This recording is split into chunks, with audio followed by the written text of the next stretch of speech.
seems like every other day there's a new combo deck that takes over the meta.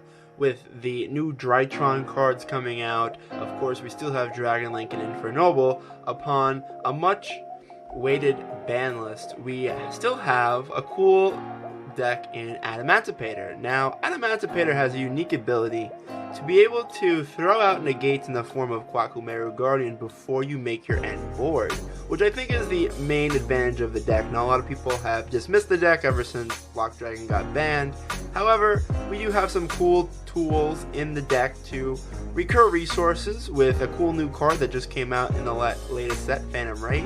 And I think that the deck can move on nicely with the inclusion of that card, as well as the likes of Dragoon and such. So we have a couple of cool weapons at our disposal. So as always, subscribe to Bemani Lounge if you have not. We're nearing 1K subscribers, so we would like to get that so we can get more content towards your way. And without further ado, let's get into the deck profile. So to start off this rock deck, we have, of course, the mainstays of the deck. We have 3 copies of Researcher, 3 copies of Seeker, 3 copies of Analyzer. So of course these are the main 9. These all hopefully get you to another rock. Now they could all be E-Tele for a rock from the deck, or they could just be a vanilla if they don't mill anything good. So you want to have a good balance of summonable rock monsters from your deck. So it has to be level 4 or lower in the case of these 9.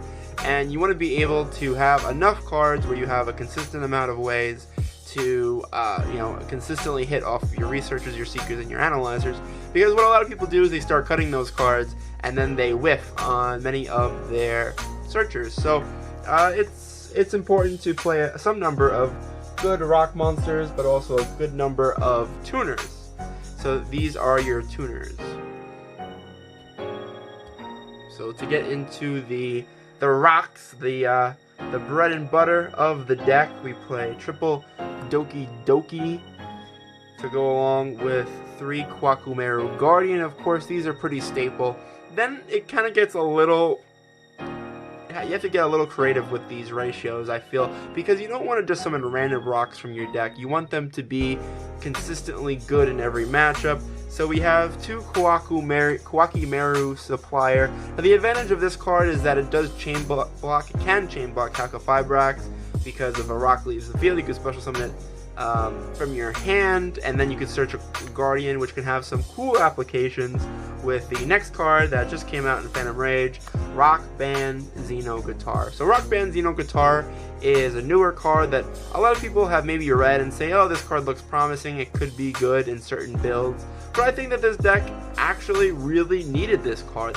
This card actually provides a lot for the deck, right? So if it's sent to the graveyard, you can target 1 rock monster in your graveyard except itself, and then add it to your hand, then place 1 card from your hand on top of the deck.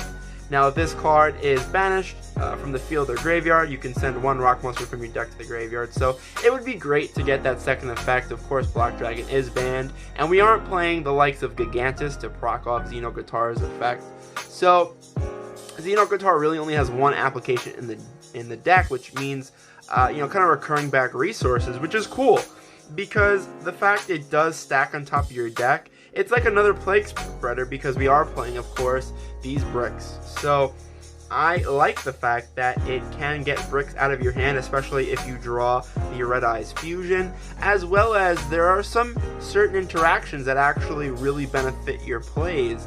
You can do things like stack a Guardian from your graveyard to your hand and put it directly top of your deck, and then use the effect of whether it be Raptide or whether it be one of your tuners to guarantee sending a Guardian, another Guardian onto your field. And especially in the late game, it has some synergies with the likes of Miracle Rupture, and it just becomes a salvage in the grind game. So yes, we did lose Block Dragon. I think Block Dragon is a little extreme, but we still have some recurrence with this card. So this card is very good in my opinion. If you wanted to play Almirage, you could. It's just a way to normal summon it and get a rock immediately back from your graveyard. But I didn't really think that was really necessary. I just wanted it as another target to send off Miracle Rupture and another solid rock monster to summon off of my tunes. So those are the core cards that you're going to be trying to summon.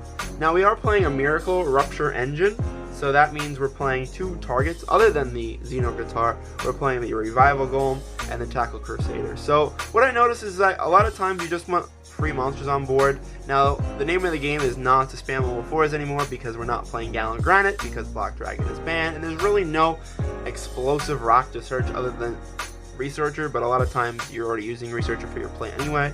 So the Revival Golem, it's just there as an option to summon a monster. A lot of times you'll have like a random tuner, or any kind of scrap that you have in your hand that could work towards the play, and then potentially having a level 4 could be really good. So it's an option to send off Miracle Rupture, but the main application is to be able to send Tackle Crusader, and Tackle Crusader is cool because it can book a moon a monster, or it can send a face-up Speller Trap back to the hand. So it has some cool applications, of course, with the main application being against Virtual World, the Shuke, right? With the Shuke, having a pop on your opponent's turn is pretty good. So starting your turn with Miracle Rupture and just bouncing it back to their hand is quite nice. So those are our last 2 rock monsters to be able to summon off of our tuners. And then we play just 3 extenders that are tuners, 3 Adhara, so this isn't a rock monster, but it can have applications just as being a free special, and just being a tuner to go into Halko Fibrax. A lot of the hands can brick with various rock monsters, and you want to be able to have at least 1 tuner to start your Halko Fibrax plays and get you pretty far by itself. So it's necessary to play it just as another way to get 2 monsters on the field. So then we play the 1 Plague Spreader. Plague Spreader is very important for the deck. Not only is it the tuner of choice to special summon off of Halko Fibrax, getting 2 level 2 monsters essentially, because you're going to be able to summon it back with its effect. It can also stack a card from your hand to the top of the deck, which usually isn't good, but for this deck, since you're playing Red Eyes Dragoon and you want to minimize the chances of you having your Red Eyes Fusion in hand, and then you're going to be drawing the bricks some number of times, it's not bad to be able to stack cards on top of your deck. And it's also really cool because you can stack rocks back on top of your deck and then guarantee that you're going to excavate them off of your tuners or your Rapid. And then, obviously, last but not least, we play the Dark Magician and the Red Eyes, the most broken cards in our deck. Who needs Black Dragon when you have Red Eyes Black Dragon? So then we have the 3 Miracle Rupture. I think Miracle Rupture is pretty good. It's a Foolish Burial for rocks. You can get a Book of Moon, you can bounce a Speller Trap, you can get a free level 4, or this card could just be salvaged because we're playing a different number of rock monsters that can do different things in different situations. So I think this card has a lot of utility, especially going second. So then to recur those resources, we play 3 Signs. I think Signs is the focal point of the deck now, just to be able to summon rocks back consistently and then stack more rocks on top of your deck and get more advantage that way. And because we're playing rocks that do different things, there's a lot of utility that you get out of those cards. So Signs not only is a reborn, but it's a utility card, so I really like that. And then the name of the game has really just been playing around Calamities. So to try to mitigate Calamities, we're on 3 Droplet and 2 Chalice. I think that really the only options at this point. We're not playing any hand traps. I just wanted the deck to consistently win going first and to try to play specific cards for key problems that you're trying to play around going second. So Droplet and Chalice, are pretty good at playing around those cards. And Droplet's really good against the new Drytron deck because you can negate the Herald and the VFD. So and if you send a monster, they can't respond with Herald. So it's pretty good. I enjoy the card. And then Chalice is just 2 more ways to negate the True King of all Calamities, because that card just says you lose. So then we play just the 2 triple Tactics Talent. I don't like playing 3 of this card. It kind of clogs in multiples, and it's only good if you're already kind of trying to play the game, so it's not like a starter. But it can get around your opponent's Dragoon, and it can just play through boards going second, so it's pretty good. And then, of course, the last spell we're playing is the Red Eyes Fusion. I think that Red Eyes is just like, it's important to play in this deck. I usually don't like playing Red Eyes in every deck, but this deck has a unique ability to stack Red Eyes back on top of the deck with the likes of Plague Spreader or Xeno Guitar, so it's not terrible. And any 2 monsters can equal a very strong play, And after getting hand trapped to death, sometimes it's just what you need. So, 1 Red Ice Fusion. And then for the extra deck, we're playing just a lot of really good staples. So we're playing the 1 Link Cross, 2 Halqa-Fibrax. I think 2 is kind of needed. Like if your first one gets stopped, you just want to have a second one to kind of reboot your engine. Then we're on 1 Anaconda, 1 IP. I'm opting not to play the Buster Lock. I know the Buster Lock's insane. I know we're also anticipating a ban list, so if the ban list drops and Buster Lock is banned, then it doesn't affect my list at all. But also, I don't like playing the extra brick. I think that it's not needed. Like most of the time, if you have IP on the field and that can turn into a unicorn, then I think like most boards like that, unless you get Dark Ruler. If you get Dark Ruler, like, then yeah, the Buster Lock would be better, but I just don't think it's worth playing the extra brick unless you're playing a deck like Dragons where it kind of just blends in nicely. But Unicorn is obviously very good for playing at a sticky situation. And instead of playing Access Code, because I think that when you're trying to finish off the game, you know, Dragoon is just enough.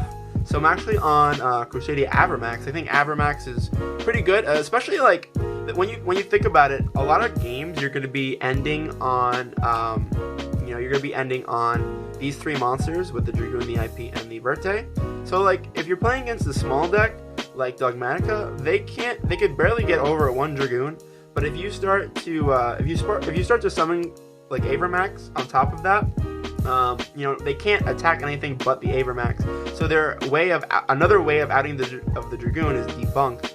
And also, a lot of the times you're going to be ending on Herald as well. So if you go into Avermax and you have Herald and Dragoon, they have to force those negates. They can't just attack over them.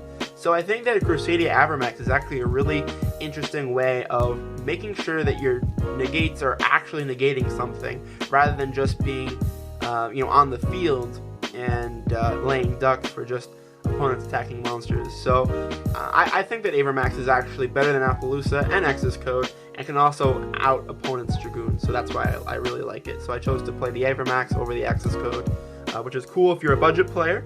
And then I'm playing Dragoon and Dweller. I think that these cards, obviously, you're playing Dragoon because it's just a monster spam deck, and Dweller can just steal games. It's really good against Virtual World.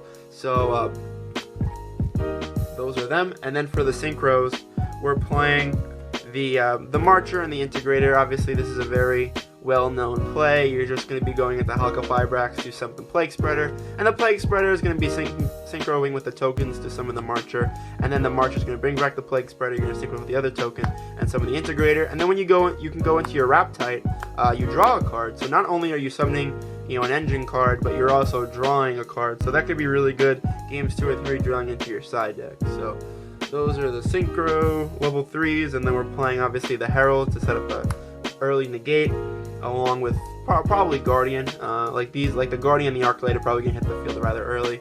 And then you have the Raptite for just digging in more into your engine. And then for the level 8s, of course, we play the Savage and the Dragite. I think Dragite's still really good. Obviously, Halqa-Fibrax of water, so that's always going to be in your graveyard. And it outs Dragoon super easily. It's really good against the back row decks. A lot of people are on the Trif Eldlik deck. And the Eldlik deck that just they set Torrential and things like that. So if they wait to Torrential and you go into Dragite early, then they just lose the Torrential. And not only that, but you're going to be bouncing all of their cards back to their hand, and they're not going to be able to proc their Eldlik effect. So I think Dragite is really good for going into mid combo going second against the back row deck. So that is it for the deck. So anyway, guys, I think that this deck is quite strong. It can set up negates before you really get into the core of your combo. And of course you're playing Dragoon, and Dragoon is just such a obscene card in this meta. So let me know what you guys think of the deck in the comment section below. And as always, subscribe to Bemani Lounge for awesome, cool Yu-Gi-Oh content. This is the team captain, Henry, signing off. Bye, guys.